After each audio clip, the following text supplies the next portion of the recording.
Hi, I've built in my career probably a dozen or 15 traditional tool chests. I love working out of a traditional floor chest, and that's what we have right here. Or do we? Actually, we don't. Though this looks like a completely hand dovetailed traditional tool chest, this actually is a traditional tool chest built with modern materials, built with 3/4 inch plywood, 1/2 inch plywood, and a 1x12. Now, the most amazing thing about this chest is it works exactly like in the 17th or 18th century style tool chest. All the advantages, all the tool holding capability, but not only does it cost only $200, and not only can you buy everything you need from your local home center, but it's only going to take us about 16 hours to build. Now, usually, for me and my students, it takes about 50 hours just to build the shell, all hand dovetailed, everything's dovetailed. But we are going to revisit history. We're going to look at some old chests that work exactly the way this one does, and we're going to steal some of their tricks to make our new traditional chest that's going to work as well as the old ones and outlive us all. I've been working out of a traditional floor tool chest since 1996, and I really do not think that there is any better way to work. Now, why is that? Why is an 18th century or 17th century tool chest totally applicable to our 21st century way of working? Well, very simply, a tool chest does three really important things that other tool storage solutions don't do. Number one, it protects your tools from dust. These lids and these dust seals on all of these chests, which we're going to take a look at here in a minute, keep the dust off of your tools. Dust has salt. Salt attracts water. Water creates rust. So you want to keep the dust off your tools. It's the same rule that our 18th century ancestors followed that we should follow today. The second thing that it does is it gives you a work surface. Now, these little guys don't give you much of a work surface, but the bigger chest, like the one that we're going to build, this is a place where you can glue up panels, you can glue up assemblies, you end up stacking parts here all the time, and it even can become somewhat of a sawhorse at some times, and it's also a really good place to sit. Now, the third big benefit to a traditional tool chest is one that you might not notice immediately, and that is it greatly limits the tools that you will own. In other words, if it doesn't fit in your chest, perhaps you might not need it. Now, there are also lots of other little advantages that you're going to see as I work out of this chest behind me. One of them is that it's like a surgical suite. It keeps all of your tools right in front of you, right where you need them at all times. And that is going to become completely obvious as we start to build our chest here today. But let's take a look at some of the different chests and how they were put together, some of the historical sizes, some of the historical joints, and try to get sort of a rationale for why we're going to build our chest in the manner that we're going to use, which is all glue and screws and something we can do really fast. So first, let's take a look at this little chest. And this is actually not a chest for joiners. This is a chest for kids. And I had a little handy-andy chest like this one when I grew up. And the reason I'm showing you this chest is not because you should build one this size, because this is really just too small, but to show you the joints here at the corner.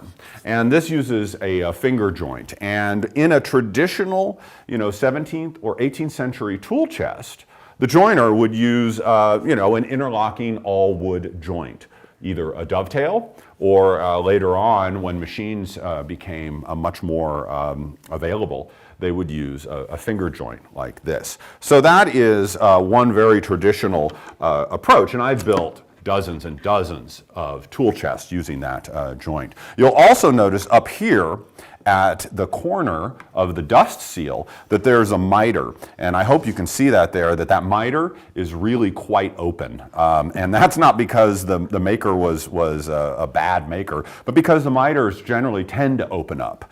That's a weak point in many historical tool chest designs, and one that we are going to avoid on this DVD. So I'm going to lift this up by its little chest lifts, and let's take a look at the smallest size of chest that you would find in the 17th and 18th and 19th centuries. And this is what is sometimes called a gentleman's chest or a lady's chest. And this was essentially like the red tool box that you see in home centers. This is where you would keep all your home improvement tools, or if you were, you know, a putterer or a carver, you would keep your stuff in here. And the reason I'm showing you this chest is, once again, not that we want to build something this size, but to show you some of the features that are in this chest that are going to be repeated in the full-size chest that we're going to build. Number one is, look at some of the materials here. This is supposed to look like a really nice mahogany or at least hardwood box, but this actually was made from, I think it's either an orange crate or an apple crate, and you can see along the moldings there are little finger joints and also the branding from the fruit case. So it wasn't made out of really fancy stock. Very few tool chests are, actually. You can see that it's all rough sawn here. One of the interesting things about this chest is that it does have a till.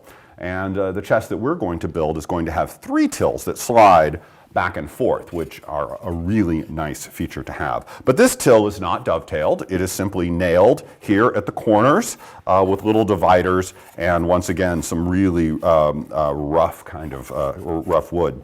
The other thing I want to bring your attention to is this is supposed to look like it's a very nicely joined chest with some molding here that covering it.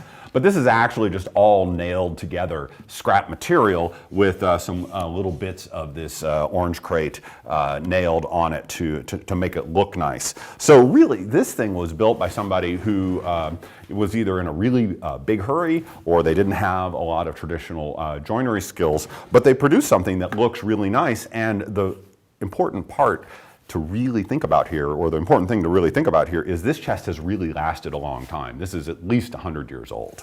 Also note up here on the lid, we have this raised panel, and it's not really raised, it's just a piece of wood nailed onto the top. So that's another feature that you should pay attention to.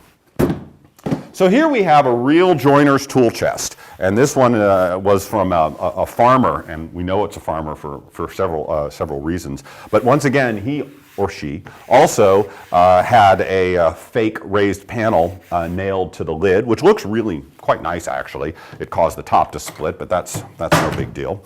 And as we open it up, we can see that we have some sliding tills here, and we're going to make sliding tills like this, but they're going to slide a lot better. These are really actually kind of nasty. But what I love about these sliding tills is that they were just made together with an old hay sign, and you might be able to see that down here.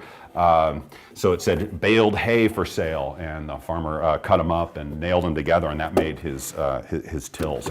There's a little rack at the back that you may not be able to see, but it's very similar to the rack on the chest behind me. But once again, what I really want to focus your attention on is this chest, which is at least 140 years old, is made, once again, with just screws and nails.